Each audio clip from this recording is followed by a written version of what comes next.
We walk hand in hand, we dream together. We giggle and laugh like kids forever. We're two different people, but we're having fun. We talk about anything under the sun. We are sisters, we are friends.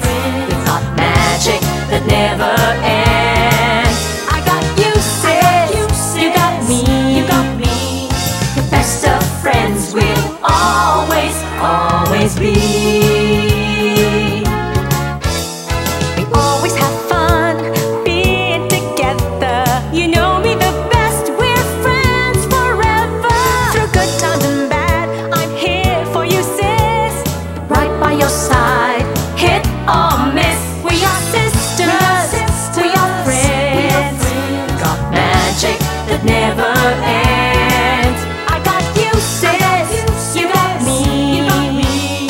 The best of friends, the best of friends, the best of friends we'll always, always be. We are sisters, we are sisters.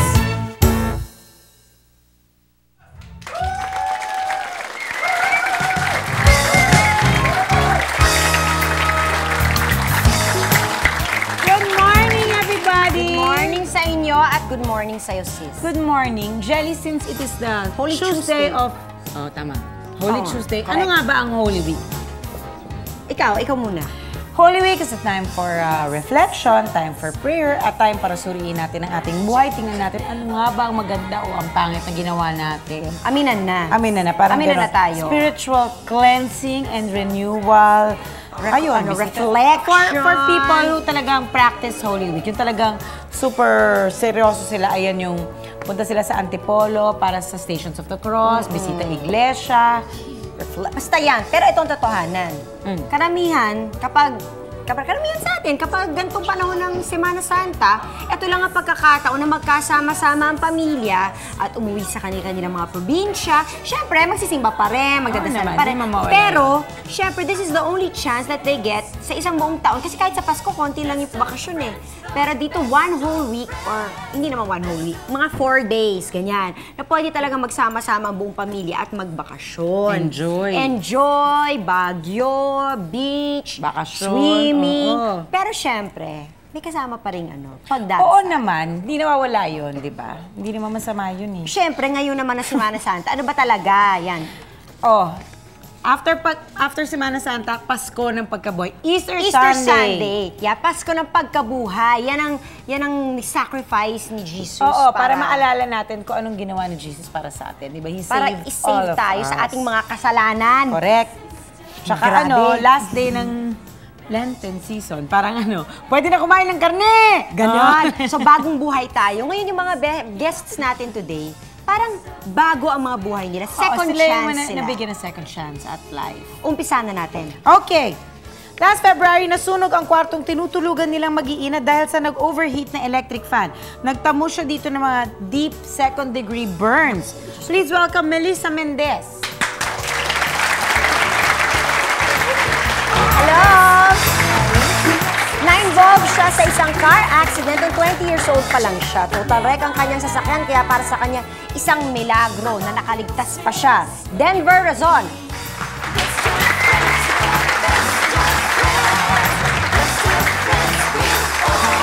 He's on his way to stardom pero nahinto ang kanyang singing career nang magkaroon siya ng thyroid cancer. He survived at ngayon ay patuloy siya nagsuserve as an inspiration para sa may mga sakit na cancer. Please welcome Chad Borja.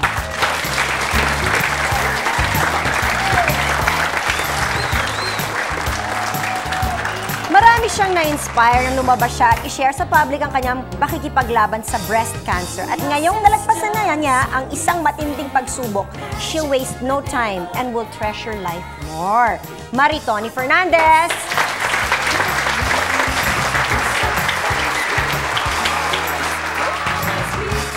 Okay, yan po ay pag-uusapan natin, syempre, sa pagbabalik po namin.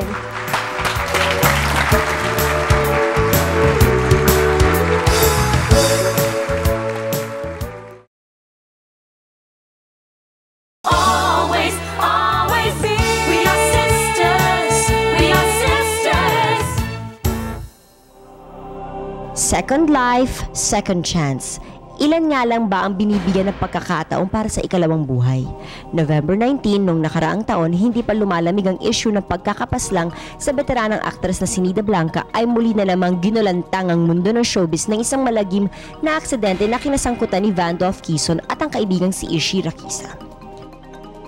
Bumangga ang sinasakyang F-150 pickup ni Vandolph at Ishi sa isang elf truck sa Barangay Rosario, Pozorubio, Urdaneta, Pangasinan. Aksidenteng naging sanhi ng pagkamatay ni Ishi after 16 days na walang malay.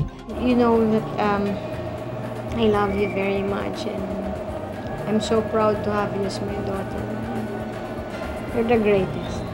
Sa 8 taong nakasama sa aksidente, si Vandolph na marahil ang nagtamo ng pinakamalaking sugat sa pangyayari ito, physically and emotionally. Marahil ngayon ay ligtas na siya sa peligro, subalit sino ba ang makapagsasabing tuluyan na siyang nakarecover sa pangyayari? Ito ay ang binigay sa kanyang pagkakataong muling mabuhay. Pagkakataon na maituwid ang mga naging pagkakamali. Pagkakataon na matagpuan ang kanyang misyon sa buhay at pagkakataon na makasama ng mas matagal ang iba pa niyang mga mahal sa buhay.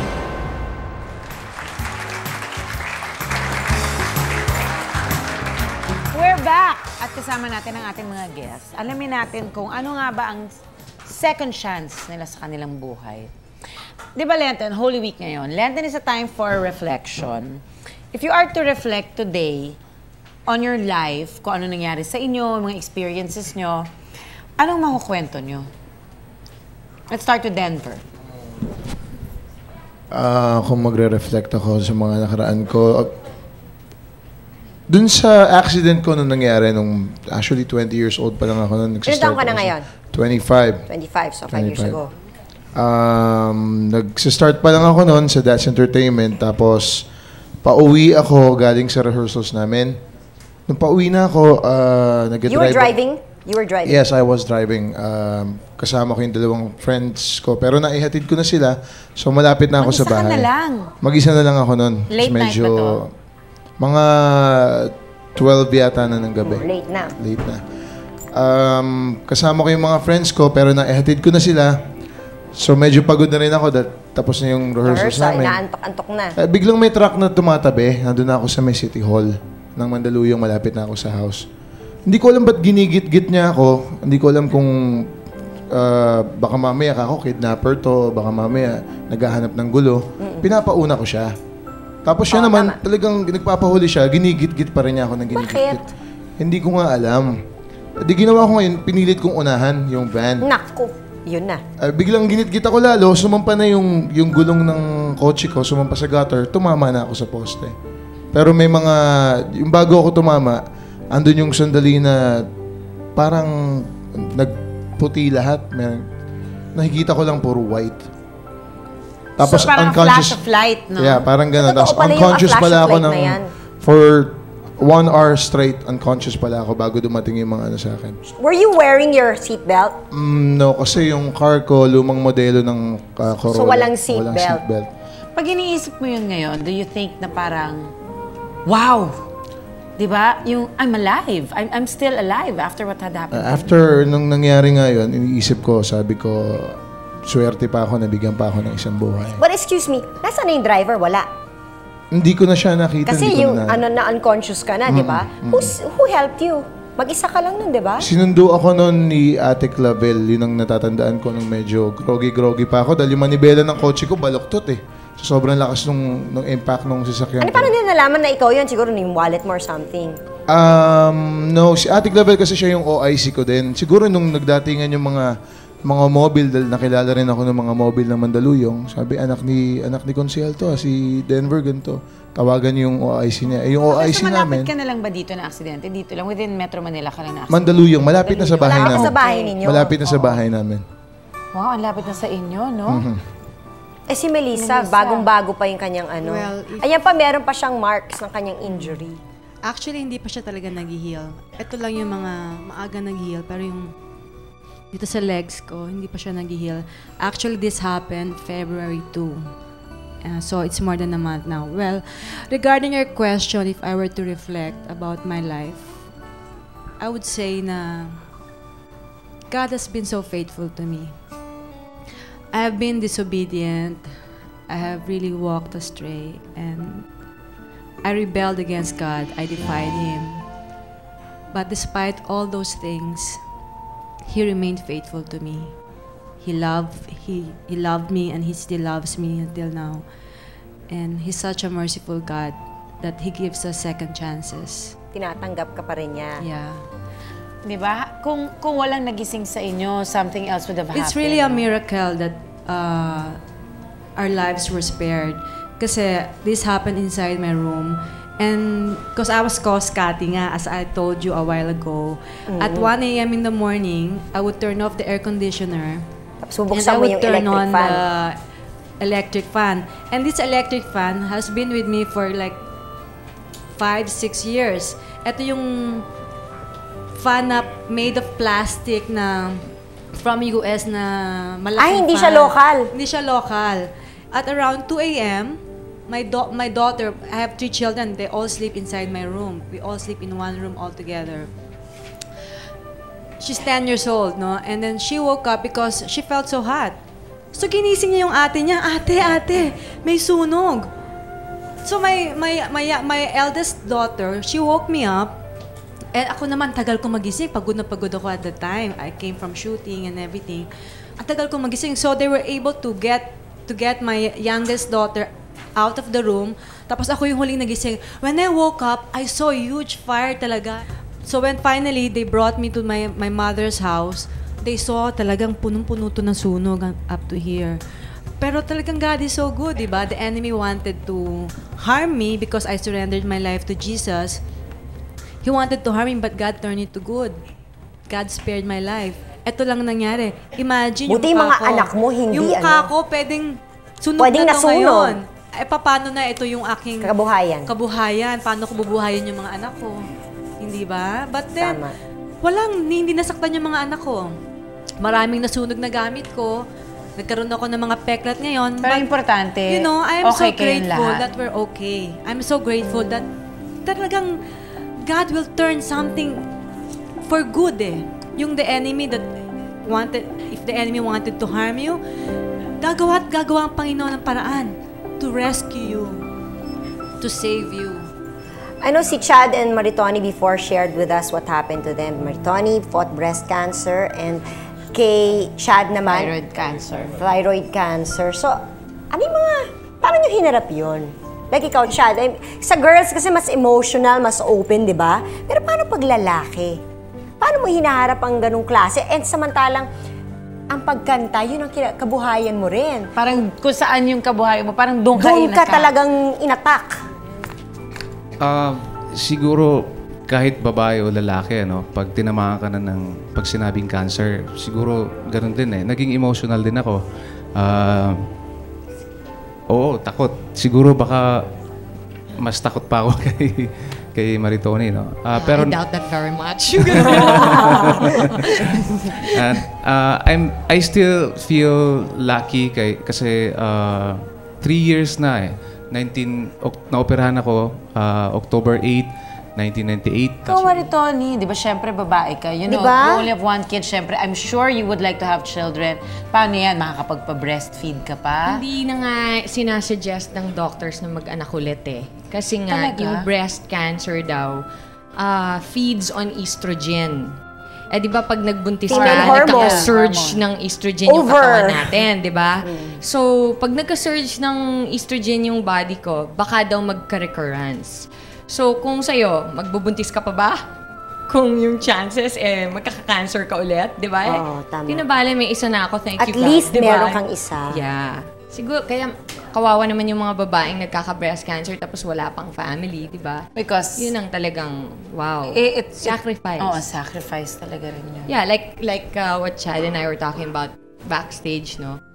Yung tinatanong nyo what has changed in our lives, yung pananaw namin sa buhay ngayon. Talagang with Chad, it's like kahit libre, because he knows he can sing, he takes every opportunity to sing. To sing, to share. Diba? Yeah, because it's a gift from God. I mean, imagine that he It's a could have... second lease on life. Exactly. He could have lost his voice during his surgery. He could have never sang again another note in his Exactly. life.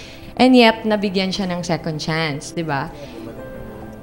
yung sa akin naman, parang ang feeling ko, wow, God gave me a second chance. Why am I gonna waste my time? A lot of people ask me, Marie Tony, ba't nag-aartista ka pa? Diba, you should just take it easy, ganyan-ganyan. And after all, I'm like, excuse me, this is what makes me happy. Diba? This is really, it's a therapy for me. Ano gagawin ko? Tambay na lang ako sa bahay, malulungkot. Eh, di ba pagkatapos mong magkasakit and everything, there's what they call post-surgery blues, which is like depression talaga. You know, and in both our cases, kasi nga it's cancer, I was telling Chad, dapat ipagmalaki mo sa buong bansa na survivor ka. Kasi there's so many people na yung misconception ba na, ay, cancer yan, mamamatay na yan. So kahit na sinabi Hindi nakakaintindi masyado. No, it's not true. Because you know what, hindi sila nakakakita ng yung mga survivors. That's why. Na they tell their stories. Kasi marami sa atin na hindi kayo nga, kung hindi nyo sinashare sa amin, hindi namin masyadong malalaman ng mga ganyang bagay-bagay. And I guess it's Isipin nyo siguro na mamamatay na rin kami. I think important for you to be able to tell your story. Kasi may mga tao nga na parang, kunyari, alam nila na may cancer sila. Agad-agad yung... Nalulungkot na, nawawalan na ng loob. Nawawalan na ng loob. For me, that's how I felt when I first found out, no? Parang it's a doomed ka na, parang ganon. But actually, hindi. Diba? Hindi mo maiwasan talaga na malungkot ka eh.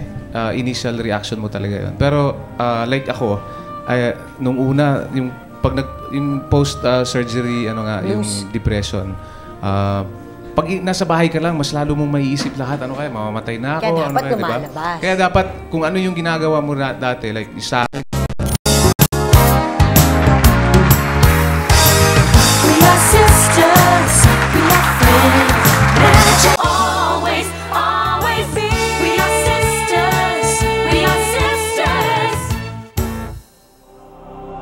Second life, second chance. Ilan nga lang ba ang binibigyan ng pagkakataon para sa ikalawang buhay? November 19, nung nakaraang taon, hindi pa lumalamig ang issue ng pagkakapaslang sa veteranang aktres na si Nida Blanca ay muli na namang ginulantang ang mundo ng showbiz ng isang malagim na aksidente na kinasangkutan ni Vandolph Quezon at ang kaibigang si Ishi Rakisa. Bumangga ang sinasakyang F-150 pickup ni Vandolph at Ishi sa isang elf truck sa Barangay Rosario, Pozorubio, Urdaneta, Pangasinan. Aksidenteng naging sanhi ng pagkamatay ni Ishi after 16 days na walang malay. You know that I love you very much and I'm so proud to have you as my daughter. You're the greatest. Sa 8 taong nakasama sa aksidente, si Vandolph na marahil ang nagtamo ng pinakamalaking sugat sa pangyayari ito, physically and emotionally.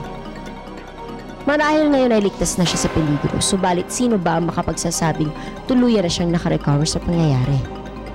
Ito ay ang binigay sa kanyang pagkakataong muling mabuhay. Pagkakataon na maituwid ang mga naging pagkakamali. Pagkakataon na matagpuan ang kanyang misyon sa buhay at pagkakataon na makasama ng mas matagal ang iba pa niyang mga mahal sa buhay.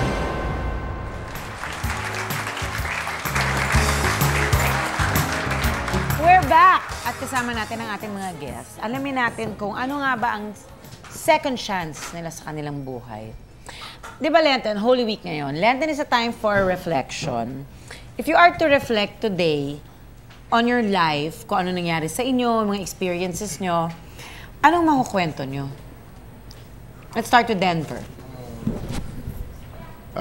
Kung magre-reflect ako sa mga nakaraan ko, dun sa accident ko nung nangyari, actually 20 years old pa lang ako nung Ilan taon ka na ngayon? 25. 25, so 5 years ago. Nag-start pa lang ako noon sa That's Entertainment, tapos pauwi ako galing sa rehearsals namin. Nung pauwi na ako, nag-drive. You were driving? You were driving? Yes, I was driving. Kasama ko yung 2 friends ko. Pero naihatid ko na sila. So, malapit na ako sa bahay. Mag-isa ka na lang? Mag-isa na lang ako nun. Late night ba to? Mga 12 yata na ng gabi. Late na. Late na. Kasama ko yung mga friends ko, pero naihatid ko na sila. So, medyo pagod na rin ako. Tapos na yung rehearsals namin. Inaantok-antok na. Biglang may truck na tumatabi. Nandun na ako sa may City Hall ng Mandaluyong, malapit na ako sa house. Hindi ko alam ba't ginigit-git niya ako. Hindi ko alam kung baka mamaya ako kidnapper to, baka mamaya naghahanap ng gulo. Pinapauna ko siya. Tapos siya naman, talagang nagpapahuli siya, ginigit-git pa rin niya ako ng ginigit-git. Hindi ko nga alam. Di ginawa ko ngayon, pinilit kong unahan yung van. Naku, yun na. Biglang ginit-git ako lalo, sumampa na yung gulong ng kotse ko, sumampa sa gutter, tumama na ako sa poste. Pero may mga, yung bago ako tumama, andun yung sandali na parang nagputi lahat. Nakikita ko lang puro white. Tapos So, parang unconscious. flash of light, no? Yeah, parang gano'n. Totoo Tapos pala yung unconscious flash pala of ako light na yan. for 1 hour straight, unconscious pala ako bago dumating yung mga ano sa akin. Were you wearing your seatbelt? No, kasi yung car ko, lumang modelo ng Corolla. So, walang seatbelt. seatbelt. Pag iniisip mo yun ngayon, do you think na parang, wow! Di ba? Yung, I'm alive. I'm still alive after what had happened. After nung nangyari nga yun, iniisip ko, sabi ko, swerte pa ako, nabigyan pa ako ng isang buhay. But excuse me, nasaan na yung driver? Wala. Hindi ko na siya nakita. Kasi hindi ko yung na, unconscious ka na, di ba? Who helped you? Mag-isa ka lang nun, di ba? Sinundo ako noon ni Ate Clavel, yun ang natatandaan ko nung medyo groggy-groggy pa ako dahil yung manibela ng kotse ko baloktot eh. So, sobrang lakas nung impact nung sasakyan Ano, ko. paano nila nalaman na ikaw yun? Siguro yung wallet mo or something. No, si Ate Clavel kasi siya yung OIC ko din. Siguro nung nagdatingan yung mga mobile, dahil nakilala rin ako ng mga mobile ng Mandaluyong. Sabi, anak ni Consiel to, si Denver, ganito. Tawagan yung OIC niya. Yung OIC so, malapit namin, ka na lang ba dito na aksidente? Dito lang, within Metro Manila ka lang na aksidente? Mandaluyong, malapit na sa bahay Malapit namin. sa bahay ninyo. Malapit na sa bahay namin. Wow, ang lapit na sa inyo, no? Eh si Melissa, bagong-bago pa yung kanyang ano. Well, if- Ayan pa, meron pa siyang marks ng kanyang injury. Actually, hindi pa siya talaga nag-heal. Ito lang yung mga maaga nag-heal, pero yung dito sa legs ko, hindi pa siya nag-heal. Actually, this happened February 2. So, it's more than a month now. Well, regarding your question, if I were to reflect about my life, I would say na God has been so faithful to me. I have been disobedient. I have really walked astray. And I rebelled against God. I defied Him. But despite all those things, He remained faithful to me. He loved me, and He still loves me until now. And He's such a merciful God that He gives us second chances. Tinatanggap ka pa rin niya. Yeah. Di ba? Kung walang nagising sa inyo, something else would have happened. It's really a miracle that our lives were spared. Kasi this happened inside my room. And because I was cost-cutting nga, as I told you a while ago, at 1 a.m. in the morning, I would turn off the air conditioner. Tapos And I bubuksan mo would yung turn electric on fan. the electric fan. And this electric fan has been with me for like 5-6 years. Ito yung fan na made of plastic na from US na malaking hindi fan. siya local. Hindi siya local. At around 2 a.m., my daughter, I have 3 children, they all sleep inside my room. We all sleep in one room all together. She's 10 years old, no? And then she woke up because she felt so hot. So ginising niya yung ate niya, ate, may sunog. So my eldest daughter, she woke me up. And ako naman, tagal ko magising. Pagod na pagod ako at the time. I came from shooting and everything. Ang tagal ko magising. So they were able to get my youngest daughter out of the room. Tapos ako yung huling nagising. When I woke up, I saw a huge fire talaga. So when finally they brought me to my mother's house, they saw talagang punong-puno to ng sunog up to here. Pero talagang God is so good, di ba? The enemy wanted to harm me because I surrendered my life to Jesus. He wanted to harm me, but God turned it to good. God spared my life. Ito lang nangyari. Imagine Buti yung mga mukha ko. anak mo, hindi Yung mukha ko, pwedeng sunog Pwedeng na to nasunog. ngayon. Eh, paano na ito yung aking Kabuhayan. Paano ko bubuhayin yung mga anak ko? Hindi ba? But then, Tama.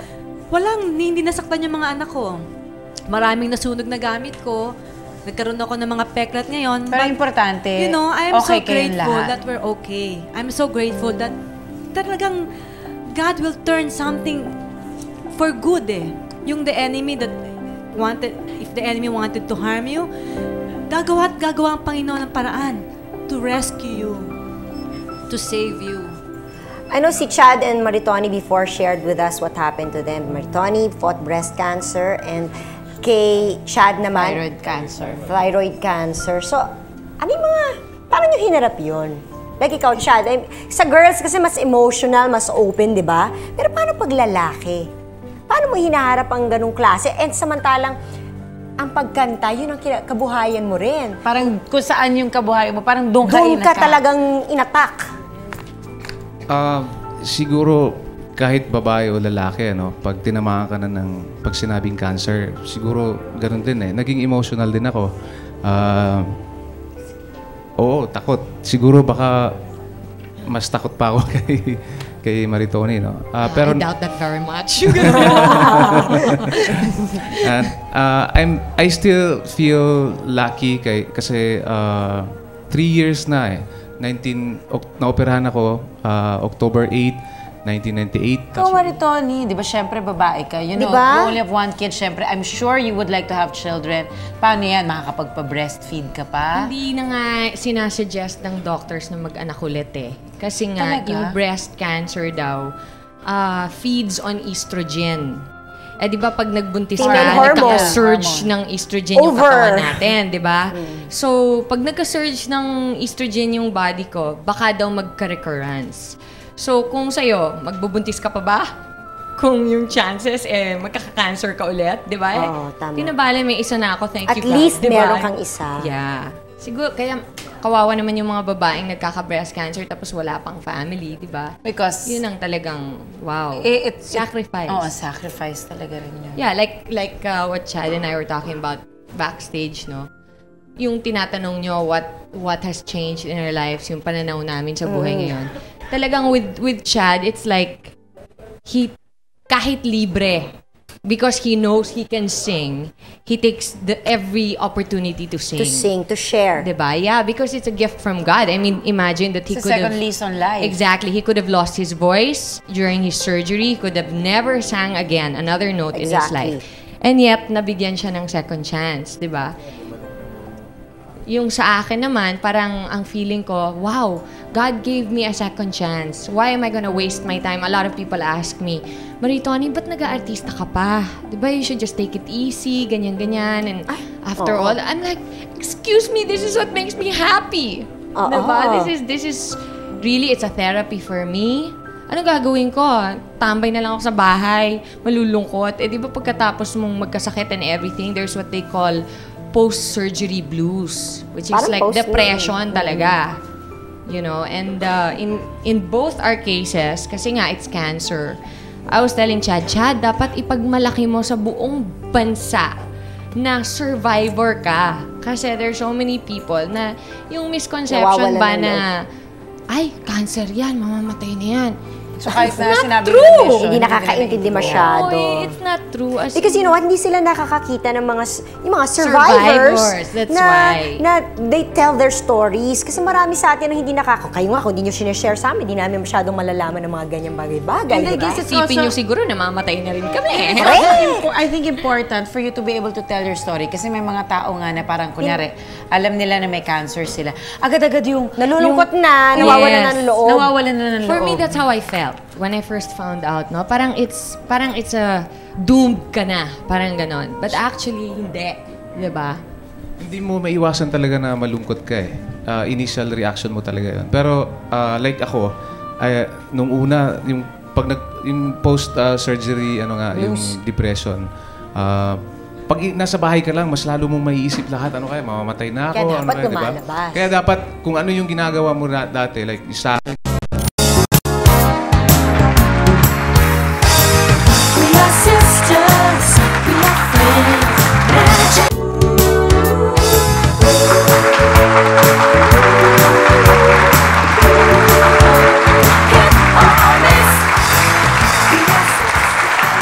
Isa po sa mga mahirap tanggapin kapag nasa gitna ka ng isang pagsubok ay yung mga pagbabago sa buhay mo pagkatapos nun. Yung changes na yon, may emotional changes, spiritual changes, physical changes, and mental changes.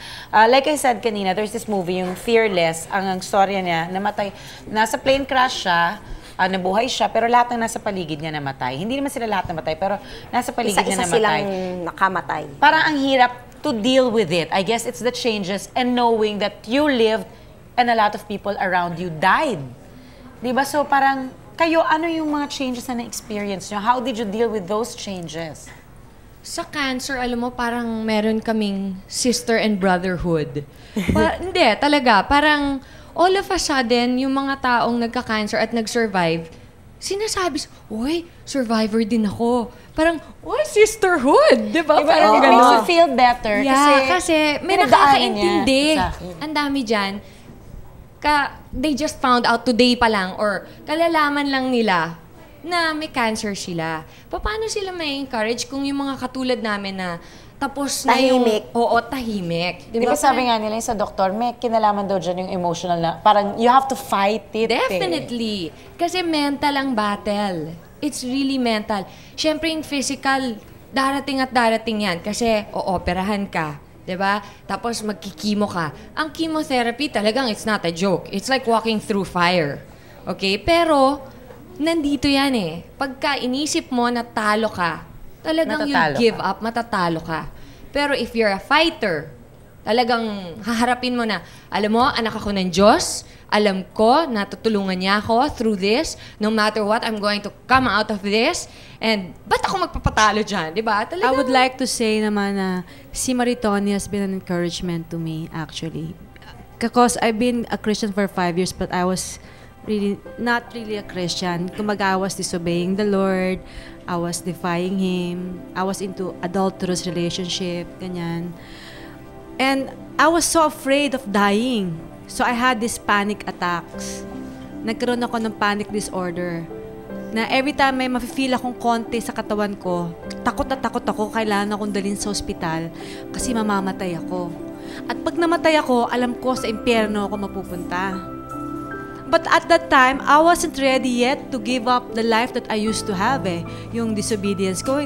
Hindi pa ako ready, marami pa akong gustong gawin Nag-e-enjoy pa ako But then when I saw Maritoni on TV, I mean, I was so encouraged and I was crying talaga. When she said that, I know if I'll die now, I know that I'll go to heaven and I'll be at the feet of Jesus. And I wanted to feel that.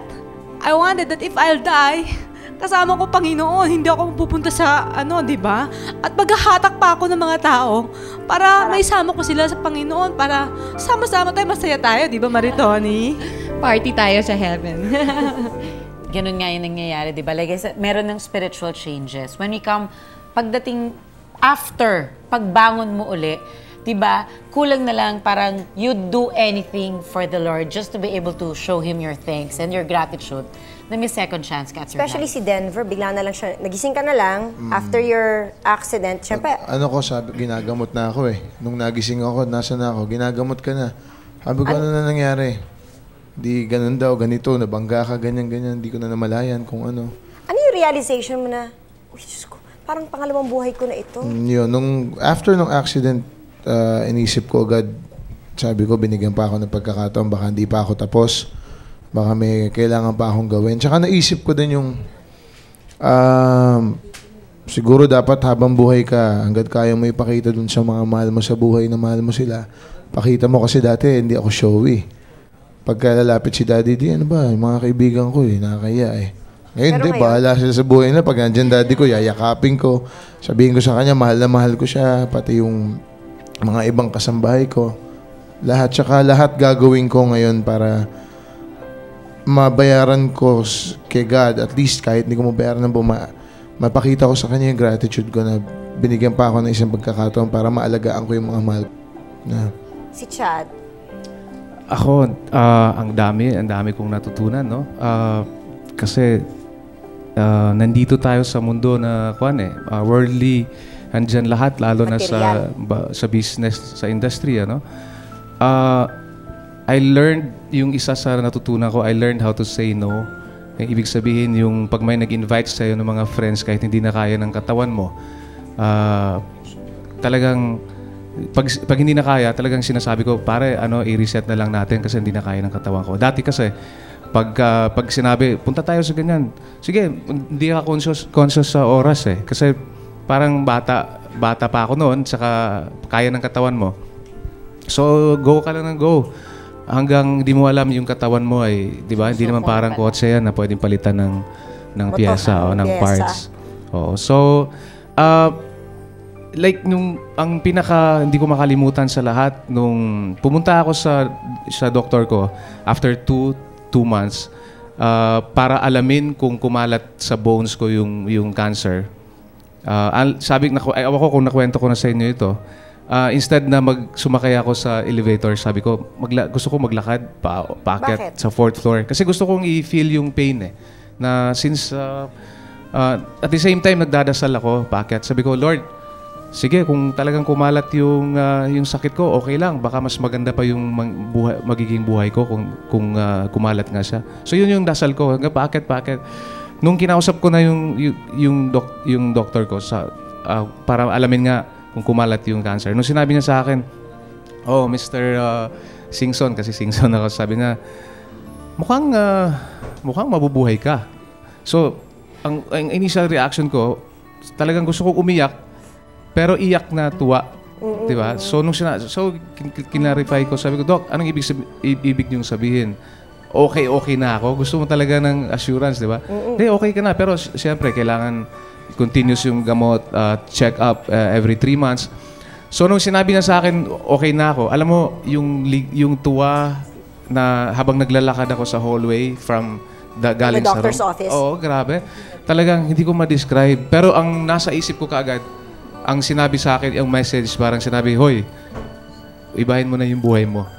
Parang ganun yung message na pumunta sa akin. Kaya pag may mga nangyayari sa akin ngayon, although ang temptation talaga, hindi naman mawala yan di ba? Pero nasa iyo na yun Nare-remind ka lagi na, especially pag umiinom ka nga ng gamot na 4 times a day, parang, hoy, Talagang 4 times a day kami reminder. Tama. Mas gusto ko yung ganun Kasi kung hindi, talagang baka makalimutan mo na naman Take for granted mo na naman siya. So anyway, pagkatapos pong matanggap ang mga pagbabago sa buhay nyo, paano naman kaya sisimulan ng panibagong buhay? Marami pang i-share ang mga guests natin today sa aming pagbabalik.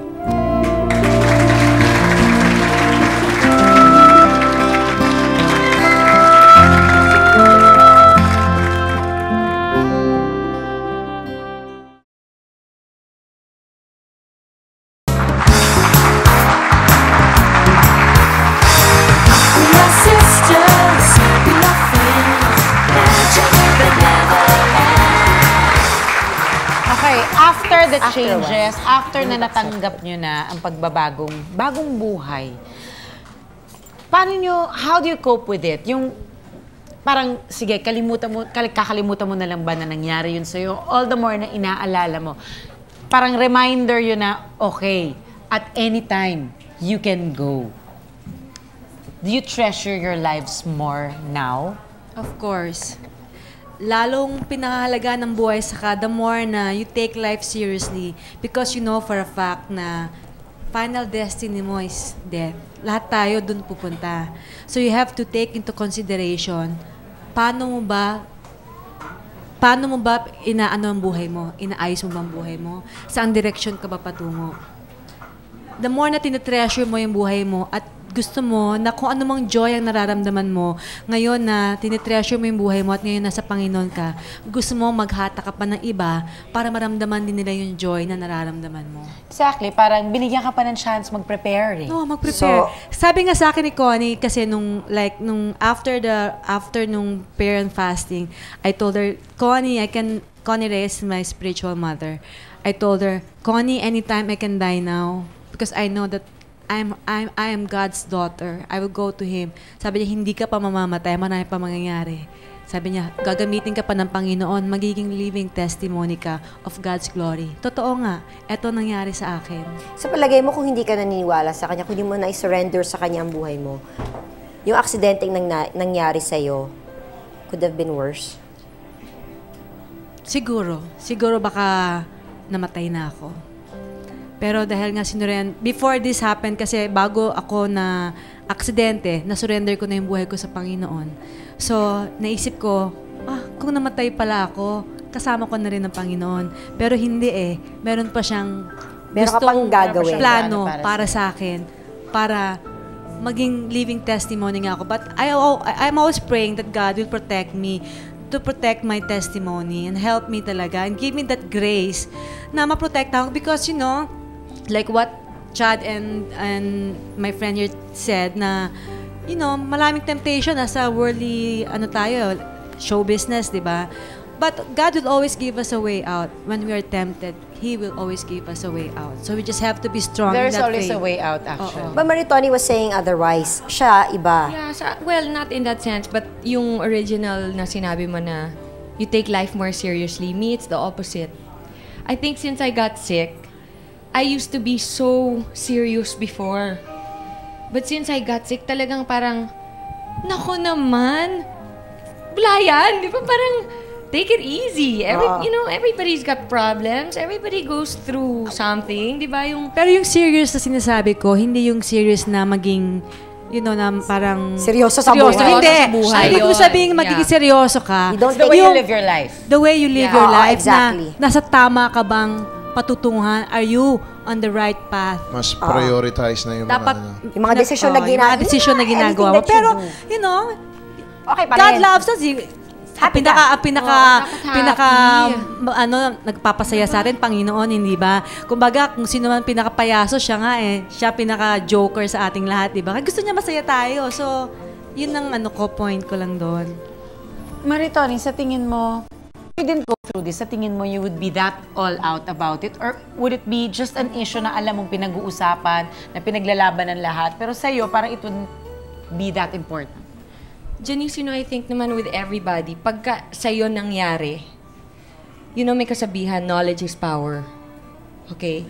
Pag may nangyari sa'yo, you will go in the internet, you will buy all the books you can get your hands on, you will talk to every person that you know na nagkaroon na ng breast cancer, na pwede mong mahagilap. Para mong lang living mapagtanungan. testimony sila, di ba? And yun ang ginawa ko. That's what I did. I really empowered myself to know ano ba tong hinaharap ko. Ano ba talaga ang chances kong mabuhay. Kasi wala naman talagang magsasabi sa'yo kung hindi yung mga nakaranas na niya, nadaanan na nila yan. Yun ang, I mean, for me, definitely. Kung hindi naman nangyari sa akin to, siguro, pakialam ko ba sa breast cancer? Wala naman akong breast cancer.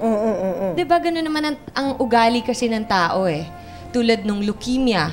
Pag nakita mo yung mga batang may cancer, ang leukemia, cancer of the blood. Okay, dahil ako nagka-cancer na ako, hirap na hirap ako sa chemotherapy. Talagang hindi siya biro. Pero pag nakakita ka na ng 6 years old, 5 years old, na nagpapakimo, di ba talagang grabe, nakakaawa.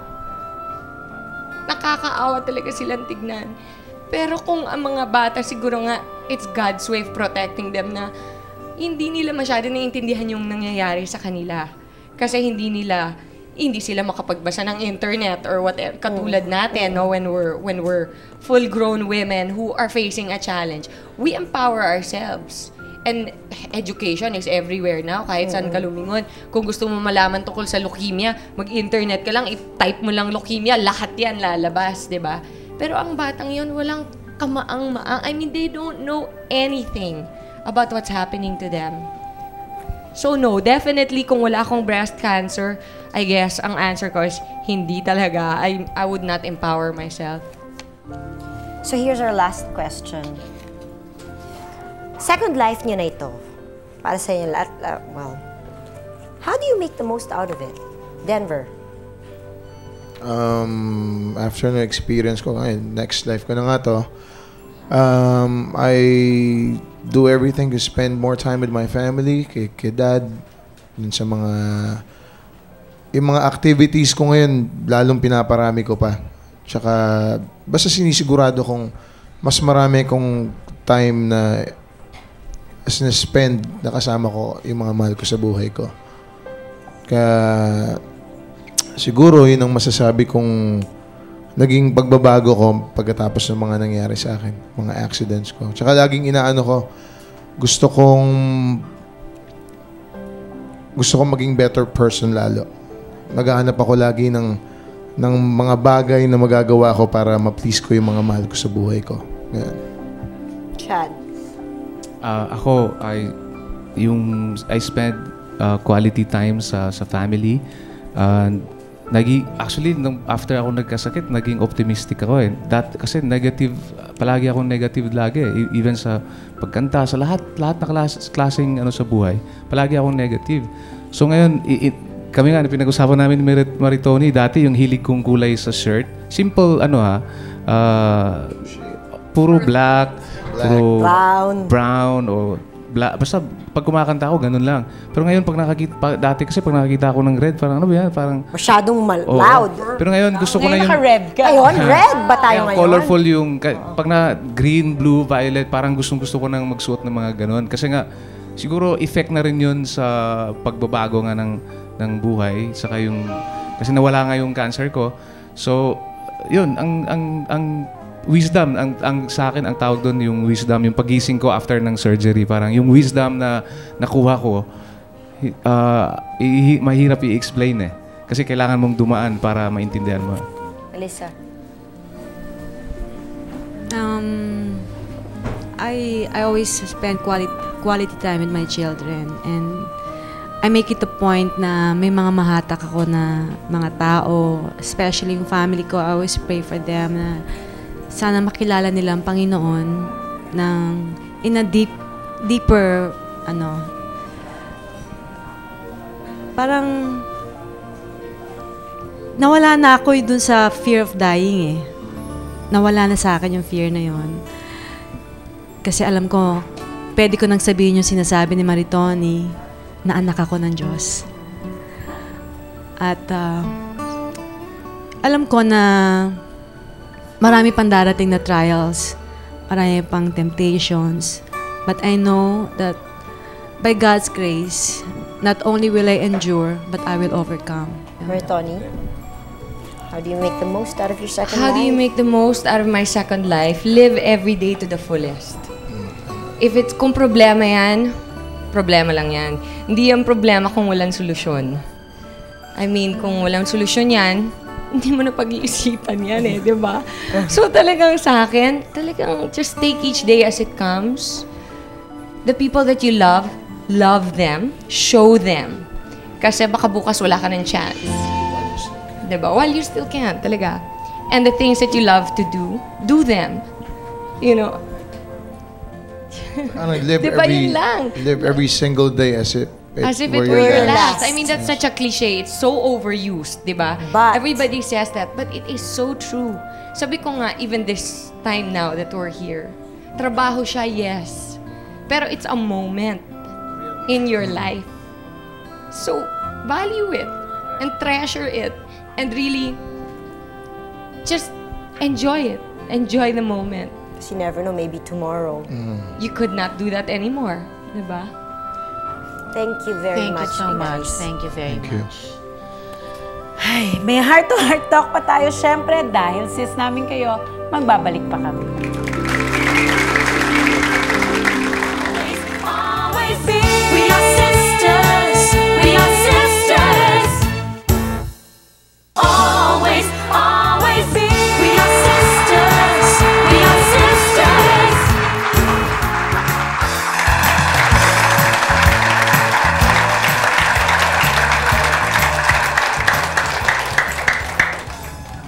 Ano masasabi mo, sis? Wala, ang lungkot. Actually, hindi siya malungkot. Hindi siya malungkot, pero... Inspiring. Oo, pero nakakaiyak, syempre.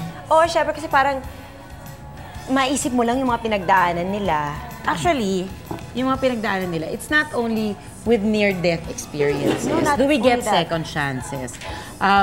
There are times, sa mga trials lang natin sa buhay, pag nakabangon ka, lalo na sa pinakamabigat, it's a second chance at life again eh.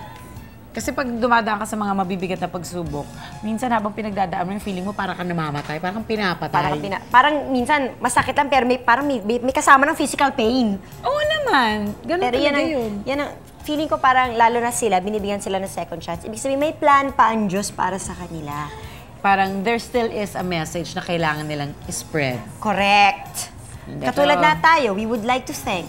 Yes, message natin gusto spread ang ating pasasalamat Correct. sa Luxaflex by Hunter Douglas for our vertical blinds, JBL for our furniture's play and display, Union Square, Jardin de Morato, Balloon Creations, Grand Flora, The Barnyard, Bambi Fuentes for our hair and makeup, FNH, Bio, Salon de Manila, Janilyn, Wade, Zenzes, Optical Works, Chloe,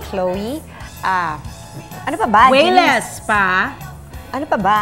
Ikaw. Ano? Thank Our you. mommy and daddy. For, That's why we are here. Yes. And kayo pong lahat, thank you. We'll see you again tomorrow. Bye! Bye!